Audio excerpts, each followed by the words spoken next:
I'm the boiled one, and today we are gonna talk about. We're gonna watch Dr. Noah's Monsters Explained in 10 minutes. Let's watch it. The Boiled One. The Boiled One, known officially as Fen228, is a towering black mass with a red, melted face that creeps into your bed, waking you up in your sleep to show you a real-life nightmare. His first recorded appearance was during a rerun of a 2003 kids show called Tree of Heaven, which he hijacked in the middle of a scene involving a birthday cake and a puppet. The Boiled One's identity remains a mystery, but the leading theory is that he is Mutsuhiro Watanabe, a Japanese war criminal also known as the Bird. This is suggested by the final message in the video, which translates from Japanese as Fear of the one and only one Watanabe, the Bird, classified as a cognito hazard, which means just seeing the Boiled One's face is enough to screw you over, and if you fall asleep after that. Congratulations, you've just enrolled in a one-way trip to pseudocoma. You'll be fully awake, totally paralyzed, and stuck in a looping dream where he's the only thing that talks. In other words, you'll get sleep paralysis. And if you're into some weird type of stuff and say, hear me out, well, just wait till you see the oiled one at your bedside and yap this. Oh my god.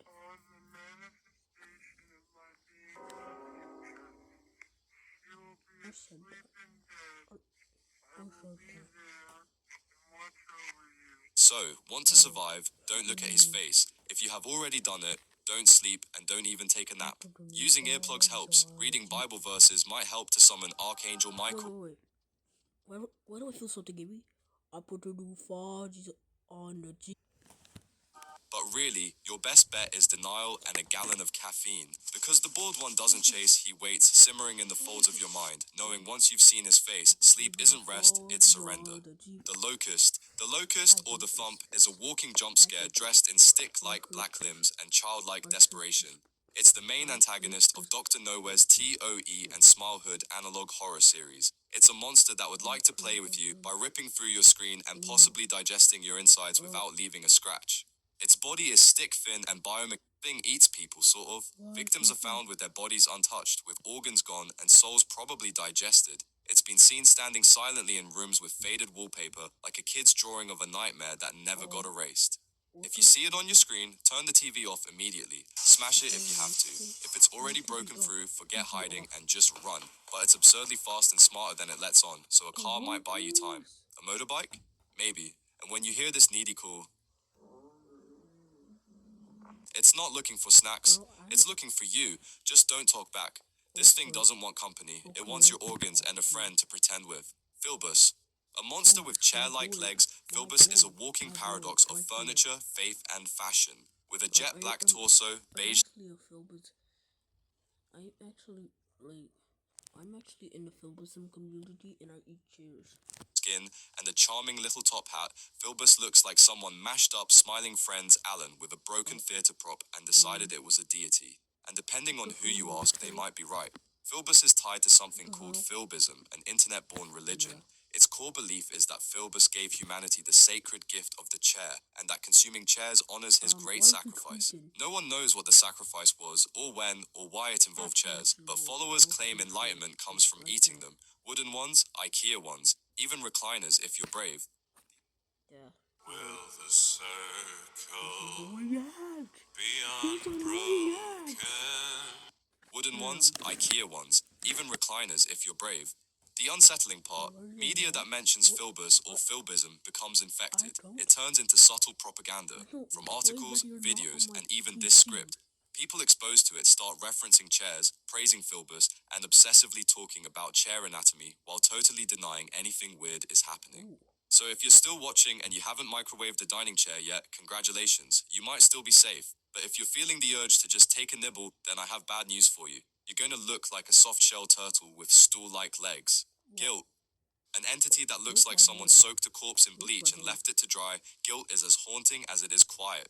It first appeared in The Boy in the Bath. From the moment it emerges beside the bathtub, it's clear that this isn't just a monster. It's a memory that got too heavy to drown. Guilt, also referred to as the boy, is presumed to be the physical or psychological manifestation of a parent's overwhelming shame. The bathroom becomes its domain, the tub its altar. Its behavior is slow, eerie, and painfully intimate, like it doesn't want to hurt you, just remind you. It's tall and Absolute Cinema to the guy who made this art.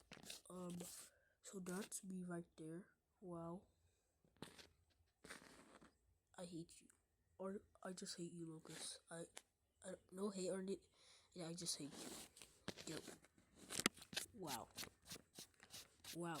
This reminds me of something that I would see on a Canadian show. Canadian show. Like of like what you call it? Of on white TV, because why not? Bruh. Nervingly lanky, with a flattened, sliced head and a deteriorated neck sprouting roots or mold from its throat. It stares without blinking. It speaks in a voice you wish you could forget. Why did you leave me here? I never existed to you. The crib in the room, the toy. I know that the mother just drowned this child in the bathtub. Now the spirit of the child haunts the mother. I don't know why the mother did this, but she's messed up for that. Toys on the floor, and the silence around the tub suggest one thing, that this creature was a child who was left alone, or feared to be. Whether guilt is real or imagined depends on who's watching and what they've done or didn't do. When you encounter guilt, it's easy to survive. You simply must not have any guilt. So, don't repress, don't forget, and definitely don't pretend nothing happened. Still feeling emotionally stable? Don't worry. Guilt's great at fixing that. Free therapy, no copay, just a bit of mold, a tub, and a crippling sense of failure. Cone zone. Cone zones are tall, sorrowful-looking entities with bodies like collapsed shadows and heads shaped like a cone. Their pale faces are frozen. Why would it look like he's an ice cream cone? Like, I could just get some ice cream, scoop that on his face and eat him, bro. It's not like war you see on the video or anything, but in a permanent sad expression, with long thin limbs and muscle tissue so frail it looks like they've been skipping leg day since the dawn of time. They rarely move, and honestly, they don't need to, because you'll come to them. These entities show up during something called the 0.001% phenomenon, a rare and poorly understood event reported by patients in psychiatric wards. They appear friendly, inviting, even comforting. You might feel like talking to them, but don't, because that's how they get in. Cone zones don't attack. They erode and talk softly, almost lovingly, while gently nudging your mind off the edge. Victims report a slow, irreversible... Ew. Why is he ripping his brain out? Ew. descent into madness after extended exposure. Some even claim the cone zones helped them understand everything. Spoiler, they did not. If you see one, don't make eye contact, don't engage, perform reality checks, touch something real, say, I am here, I am safe, and mean it. Think of cone zones like your sad boy ex trying to reach you, convincing you that he's changed with his soft words, that after some time will kill you not softly. Ankläger, the star of the Dr. No. Wow. Guy who made this. Good job.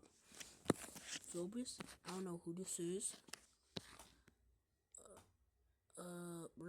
Breathborn, Fleshbed, why the other Boba? My boy Guilt.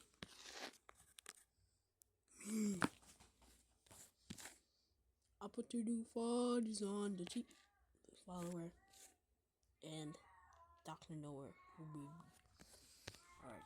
Monsters. Anklägers are beaming nightmares dressed for Judgment Day. These humanoid beings wear flowing black robes, but it's their heads that do all the talking. A giant luminous starburst with a single glowing eye in the center. They're the entities who watched too much Judge Judy and decided to become one. Anklägers show up when you've done something really bad, like something even you don't want to admit. They don't speak and chase, they appear in softly glowing hallways, and suddenly you're face to face with every awful thing you've ever done. Regret floods in, and then comes the choice. You can repent, beg, break down, and try to make it right. Or you can deny everything and stand your ground. That second option, not recommended. Denial earns you a front row seat to the Anklager's wrath, a blinding flash of searing divine light that leaves nothing behind but ash and maybe some ironic symbolism. Want to survive an Ankläger? Don't be a garbage person. Do some self-reflect, make a journal, and maybe don't commit soul-crushing sins, or keep doing you and hope you never see that glowing star in the hallway. However, if you unfortunately meet them, prepare your sunglasses, an extra SPF 100 sunscreen because you're about to receive a vaporization verdict and get exfoliated at the same time. Fleshbeds. Fleshbeds are parasitic mattress imposters that combine the comfort of sleep with the efficiency of... In a world where you've constantly been told what you can't do, who will you choose to be when presented with something different? Ask your healthcare provider what could be.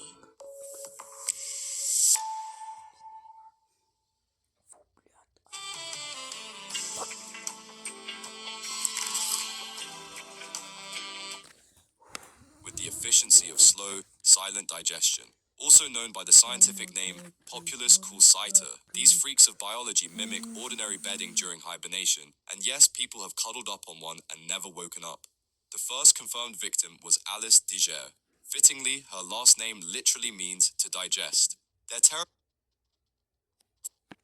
once activated, unravel like living fabric to feed clean, quiet, and efficient. Their most infamous chapter was in the 1960s when they were unknowingly distributed as part of a welfare bedding initiative. Entire low-income communities were supplied with flesh beds, leading to mass disappearances that were never officially recorded but left entire housing blocks eerily silent by morning. Dr. Nowhere has since tried to trace the damage, but the numbers have literally vanished, just like the victims. How can you protect yourself from flesh beds? First, sleep with a fan on, and second, ensure that there's a constant airflow that keeps them dormant, or don't. Maybe you enjoy being a midnight snack under the sheets. Breathman. Probably the most unsettling looking monster created by Dr. Nowhere, Breathmans are headless, skeletal creatures with pale, stretched skin and limbs long enough to make Slenderman look compact, with fingers that are like salad tongs designed by a sleep paralysis demon. Breathmans live in the headless macrocosm, a dream-based version of our world where every human has been replaced by them. You can only enter by dreaming about it, and if you wake up there, you've won the worst vacation package imaginable. They can't see, hear, or smell, but they feel everything. Your footsteps, your breath, and the vibration of your heartbeat. They're in constant agony from their inability to breathe, and your presence makes it worse. Sometimes they lash out, sometimes they just watch. Either way, sleep becomes a terrible idea once you've seen them. To avoid them, don't move, stay silent, and control your breathing. Anything you do might be the thing that sets them off, and if you ever dream of their world, whatever you do, don't fall asleep again. Breathman can't scream, so they make sure you do it for them.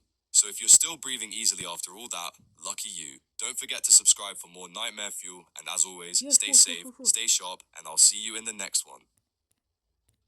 Alright, buddy. Alright, that is all for today. Hope you enjoyed it, guys. Make sure you like and subscribe. And I hope you enjoy your day. Peace.